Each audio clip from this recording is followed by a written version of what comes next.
Bom dia, pessoal. Hoje a gente vai ver aqui, já que vocês gostaram, né, desse formato, hoje a gente vai continuar a embriologia.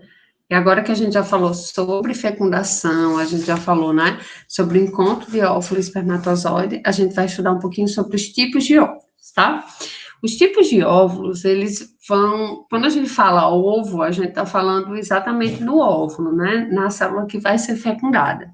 E eles vão variar muito de classe para classe de animal, dependendo principalmente do tipo de desenvolvimento que esse animal ele vai apresentar. Então, os ovos eles são classificados quanto à quantidade e distribuição de uma substância nutritiva que está dentro deles, que é chamada de vitelo. Então, o vitelo é esse nutriente que vai formar o citoplasma desses ovos. E a partir, né, disso, dessa quantidade de distribuição de vitelos, a gente vai ter 4 tipos de ovos.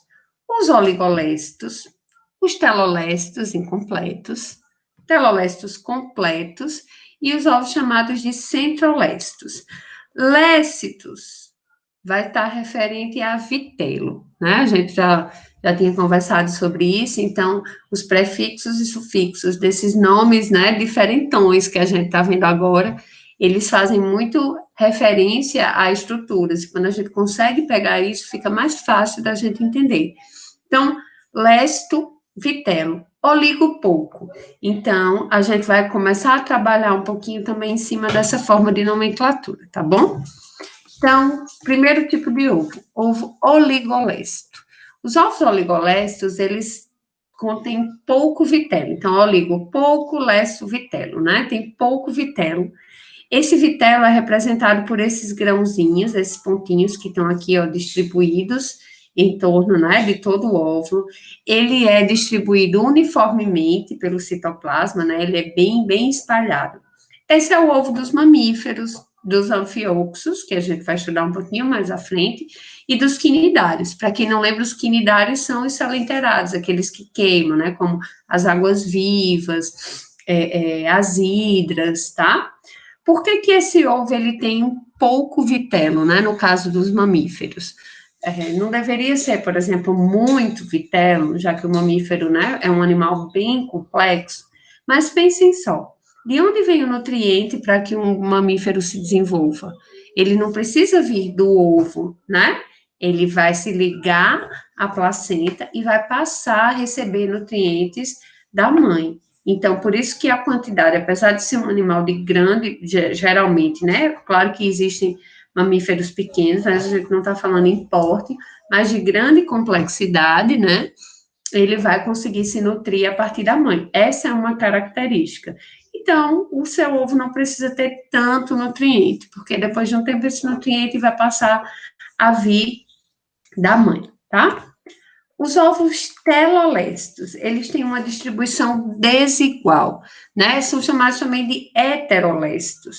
Então, a gente tem aqui embaixo muito vitelo, nessa parte de baixo, que é o polo vegetativo, e em cima, no polo animal, o polo animal é onde está o núcleo desse ovo, a gente não tem vitelo, né? Tem bem pouquinho vitelo.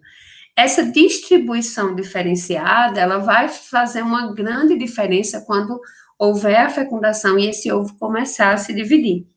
Esse ovo é característico dos anfíbios, dos moluscos e dos plateumintos. Então, pensem lá nos anfíbios, como se reproduzem, né? Geralmente as fêmeas lançam os ovos na água, os moluscos também, e os machos os espermatozoides. E na água ocorre a fecundação e esse embrião se desenvolve. Então, ele precisa desse polo vegetativo rico em vitelo, porque ele vai usar esse nutriente nas suas primeiras divisões, né, para poder aí se originar, tá? Os completos são ovos que têm uma grande quantidade de vitelo no polo vegetativo, veja, o polo vegetativo é bem grande, e o polo animal muito pequenininho, né? Só basicamente essa parte onde o núcleo está contido. Esse é o ovo dos peixes, das aves e dos répteis. Isso aqui, gente, acontece porque esses animais são animais mais complexos e são animais que vão depender desse nutriente que está contido no ovo para se desenvolver. Então, quando a gente fala, por exemplo, no ovo das aves, a gente tem a gema, né? A gema é isso aí, aquela grande quantidade de nutrientes. Por isso que os ovos de galinha, né? Eles são extremamente nutritivos, principalmente a gema. A gema é rica em gordura, né? Em substâncias nutritivas. A parte da clara é rica em albumina, que é uma proteína, que vai ajudar aí esse embriãozinho a se desenvolver naquele ambiente, porque tudo que ele precisa para se desenvolver tem que estar dentro do ovo, né? Não pode estar fora. Então, assim, tudo que esse embrião vai precisar para se desenvolver precisa estar dentro do ovo. Ninguém vai quebrar a casquinha do ovo e botar um nutriente lá dentro. Então, imagine, por exemplo, as cobras, né? Lagartos, crocodilos, que são representantes dos répteis, que colocam ovos e deixam os ovinhos ali. Depois que o filhote está pronto, ele quebra a casquinha, assim como as aves também, e vai nascer. Então, daqui que essa estrutura, que é apenas uma célula, se transforme naquele pequeno animal, ele precisa de muito nutriente para chegar até lá. E todo esse nutriente precisa estar dentro do ovo. Por isso que a gema é a maior célula que existe, né? Que é o óvulo das aves. Então, quando a gente quebra o ovo, a gente vê aquela gema, ela é uma célula só.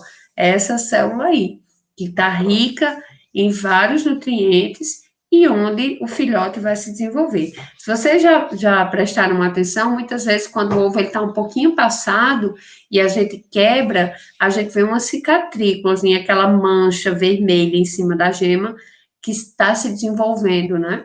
Por quê? Porque esse ovo, ele começou o seu processo embrionário. Aquela partezinha avermelhada que começa a se desenvolver em cima da gema é o embrião. E à medida que ele vai se desenvolvendo, ele vai consumindo tudo ali.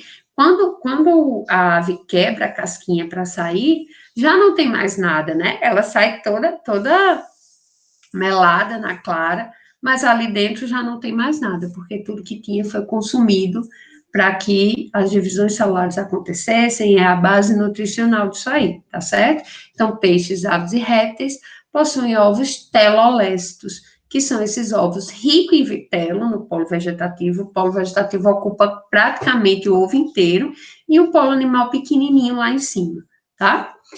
E por último, a gente tem os representantes dos artrópodes com os ovos centrolestos. Os ovos centrolestos são aqueles ovos que vão ter o vitelo distribuído no centro, né? Não é uma quantidade tão grande, mas o interessante é que ele vai tomar essa localização, e aqui no meio a gente tem o núcleo, né? O núcleo que vai conter o embrião. Então, a gente tem o vitelo distribuído no centro e o núcleo no meio, né, com esse embriãozinho. O que é que vai mudar de um ovo para o outro? Por que que a gente precisa conhecer os tipos de ovos? O que muda neles então aqui a gente tem os 4 tipos: oligolestos, heterolestos, telolestos e centrolestos. Centrolesto é fácil de lembrar, né? Tá no centro.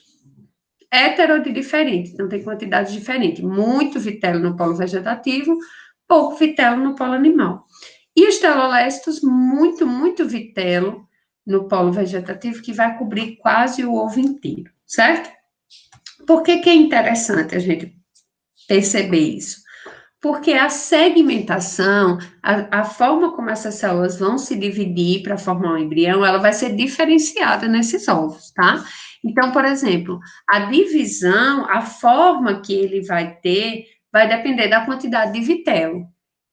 E aí, quando começam, vocês estão vendo aqui, a gente tem uma única célula, né, que é a célula ovo, ela começa o seu processo de divisão, depois ela chega no estágio chamado mórula, e da mórula ela passa para blástula. Isso vai ser diferente, essa forma vai ser diferente nesses ovos, tá? Então, a gente tem uma segmentação total, quando todo o ovo se divide, né? A gente pode ter uma segmentação total igual e desigual. Todo o ovo se divide, mas em uma as células vão ter o mesmo tamanho e na outra vão ter tamanhos diferentes. E a gente pode ter uma segmentação parcial, que uma parte apenas do ovo se divide, e aí ela pode ser discoidal, né, em forma de disco, ou superficial, que vai ser só na superfície. Então, vamos lá. A segmentação holoblástica ou total. O ovo se divide totalmente, como o próprio nome já diz. Ele ocorre nos ovos oligolésticos e também nos heterolésticos, que são os telolésticos incompletos. Tem dois tipos de segmentação total: igual e desigual. Vou mostrar para vocês. A segmentação holoblástica igual quer dizer que ela ocorre no ovo oligolécito, né? No ovo oligolécito, o vitelo ele está distribuído de forma uniforme, né? Então, ele está distribuído no ovo inteiro. Como ele está distribuído no ovo inteiro, quando esse ovo vai se dividir, ele acaba se dividindo e formando células de tamanho muito parecidos. Então, aqui, por exemplo, a gente tem, ó, o ovo oligolécito, aí primeira divisão, segunda divisão, terceira divisão, vai formar, na quarta divisão, ele chega num estágio que a gente chama de mórula. E aí, percebam que a mórula tem células, mais ou menos, de tamanho bem parecido. Aqui, ele vai formar células de tamanhos bem parecidos. Por isso que a gente chama de divisão holoblástica igual, ou divisão total igual, tá? Diferente do que acontece nos ovos heterolésticos. Como ele tem muito vitelo embaixo e pouco vitelo em cima, quando ele começa a se dividir, ele vai formar células de tamanho desigual. Vai formar células mais pequenas em cima e células maiores embaixo. Por isso que se chama de divisão holoblástica desigual, tá? Porque forma células menores em cima e maiores embaixo. A segmentação meroblástica, ela é uma segmentação parcial, ou seja, uma parte apenas do ovo vai se dividir. Ela ocorre nos ovos telolésticos e nos centrolésticos, tá? Tem dois tipos, a discoidal e a superficial. Qual que é a diferença? Olha esse nome, meroblástico, é uma divisão parcial, uma parte do ovo se divide. Discoidal quer dizer que a parte que vai se dividir, ela vai assumir uma forma de disco. Essa ocorre nos ovos telolésticos. Como eles têm muito vitelo embaixo, né, e o polo animal está aqui em cima, essa região que tem vitelo, ela não se divide. E aí, a parte de cima aqui, no polo animal, é que vai se dividir. Quando ela se divide, ela vai formando esse disco de células embrionárias. Por isso que essa segmentação recebe o nome de discoidal. Parcial, porque só uma parte do ovo se divide, discoidal, porque essa divisão ocorre em forma de disco. E, por último, aqui uma visão, né, da segmentação meroblástica discoidal, percebam que realmente ocorre essa divisão aqui em forma de disco. Essa é um ovo de peixe, né, segmentação discoidal só em cima. As células aqui vão se dividindo e elas vão consumindo essa parte de vitelo e acaba que ele vai desaparecendo, tá? E a meroblástica superficial, que a divisão vai ocorrer só na superfície. Então, vejam aqui nos ovos centrolésticos, né? A divisão vai ocorrer, as células vão se dividindo apenas aqui na superfície, né? São essas células que vão se dividir. É uma divisão na periferia do ovo, por isso que ela chama superficial, porque ela ocorre apenas na superfície. O ovo não se divide por completo. Ela é uma divisão e superficial. E aí vai delimitando as célulazinhas e apenas na superfície é que as células se dividem. Aqui a gente tem uma visão mais geral desse tipo de divisão, né? Aqui está o núcleo, o vitelo, né, centralizado aqui, e aí começa a divisão e os núcleos vão migrando para a periferia, e é aqui na periferia que a gente tem a divisão dessas células, tá? Então, a gente tem esse processo de segmentação, os 4 processos: total, não é? E igual e desigual, e parcial, uma divisão parcial pode ser discoidal ou pode ser superficial. E a gente para um pouquinho por aqui, nesse momento, né? E vamos seguir para o nosso momento síncrono com a apresentação das pesquisas sobre alterações cromossômicas. Até daqui a pouco.